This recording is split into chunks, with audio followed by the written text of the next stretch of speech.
Welcome to Walls Explained.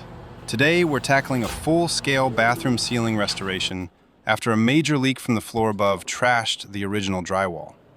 This is a big project, so I'm breaking it down into two parts. In today's video, part 1, we're focusing on the foundation. I'll show you my professional mixing secrets for 45-minute hot mud, the high-skill art of pre-filling massive gaps around fixtures, and my complete strategy for running butt joints and long seams to keep a ceiling perfectly flat. We're even diving into the finesse of hand setting and ripping angle tape for a sharp 90-degree finish. If you want your repairs to be invisible, it all starts right here with the prep and the tape coat. Let's get into it. I'm using a 45-minute setting compound for the prefill, but I want to move faster. To speed up the chemical set, I'm mixing it with hot water straight from the tap. I start with the water first, then pepper in the powder until I reach a heavy, thick viscosity. For pre-filling, you want a consistency that holds its shape in the gaps without sagging or bubbling out. Once I have that perfect balance of thickness and workability, I'm ready to pack the joints and prep the surface for tape. Now that the mud is mixed to a heavy peanut butter consistency, we're moving straight into the pre-fill. Before the tape goes on, I'm looking for any voids, blown out corners or gaps wider than 1/8 of an inch where paper tape won't sit right. If you leave these hollow, the tape will eventually suck into the gap as it dries, or worse, bubble and crack because there's no solid bed of mud supporting it from behind. Take this large gap by the fan, for example. It's about 5/8 of an inch wide, a total gravity trap. If you just slap mud in the middle, it'll flop right out. This is where it becomes an art form. I load the end of my 6-inch knife and press the mud firmly into the side and back walls first, anchoring it against the edges to create a mechanical bond. Once those sides are built, I pack the center with a compression stroke, forcing the mud to wedge itself against the drywall and the fan housing. Instead of gravity pulling it down, the tension holds it rock solid. One final pro tip. Once this cures, I'll run a razor knife to sever the bond between the mud and the fan. This isolates the patch from any motor vibration, making sure this repair stays crack-free for years to come.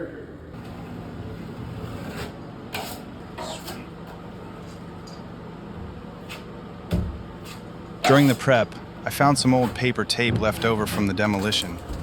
I'm pulling that off to get back to a clean surface. It's looking pretty rough underneath, so I'm giving it a quick skim with my pre-fill mud. I want a perfectly smooth bed so the new paper tape lays flat without any humps or air pockets.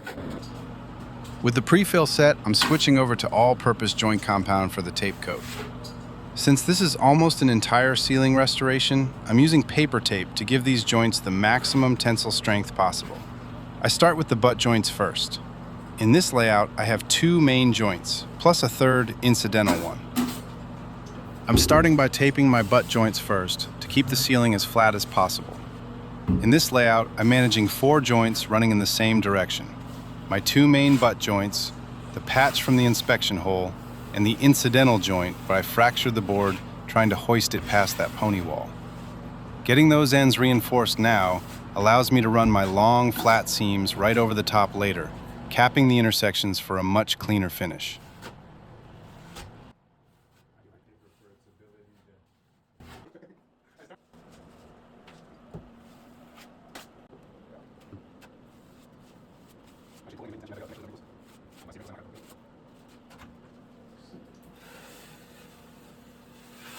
With the butt joints bedded, I'm running the long, flat seam to cap those intersections. This locks the tape together and creates a continuous flat surface that's much easier to feather out later. It's the key to making this massive repair look like one solid ceiling. Because these are factory edges, they have an 1/8-inch recess designed specifically for mud and tape. This bevel allows us to fill a generous bed without the joint sitting proud or humped above the drywall plane. The trick is avoiding starved joints. If you wipe too hard, you'll leave dry pockets that turn into tape blisters later. I'm applying just enough pressure to squeeze out the air and excess mud, ensuring every inch of that paper has a solid mechanical bond to the board.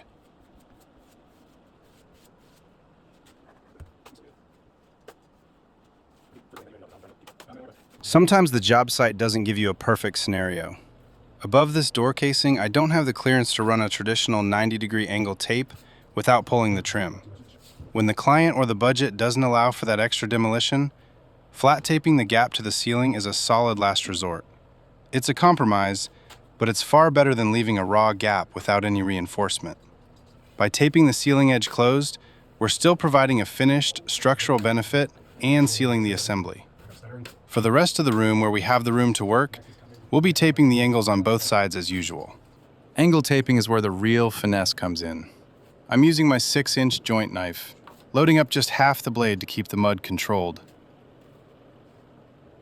I apply a creamy bed coat to both sides of the corner, working it roughly into place before smoothing it down for the entire length. After laying down a creamy bed of all-purpose mud, I skip the knife and go in by hand. I fold the paper tape and set it into the angle as precisely as I can, starting right in the corner where the finished end needs to be. I haven't even cut it off the roll yet.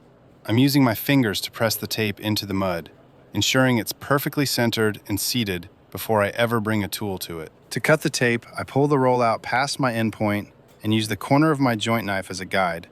I aim that corner right at the center crease and pull evenly, slicing from the middle outward for a clean, square rip.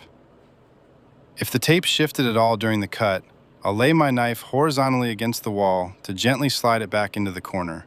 It's all about making sure that entire angle is covered and tucked tight before I do my final wipe down. You want that bed perfectly even so the paper tape has a flat, consistent surface to sit against from end to end. You'll continue this same technique around the rest of the room to tie everything in. I'm not going to show you every single corner because, honestly, it gets a little boring to watch, but the principle is exactly the same. That wraps up the foundation for this ceiling. We've got our gaps pre-filled and our tape bedded perfectly, which sets us up for success in the next phase. Make sure you're subscribed so you don't miss part 2. I'll be walking you through the fill coats, the skim coating, and the final sanding. Then, I'll show you exactly how I pull a professional Southwest knockdown hand texture to match the rest of the house before we hit it with paint for the final reveal. Thanks for watching Walls Explained. I'll see you in the next one.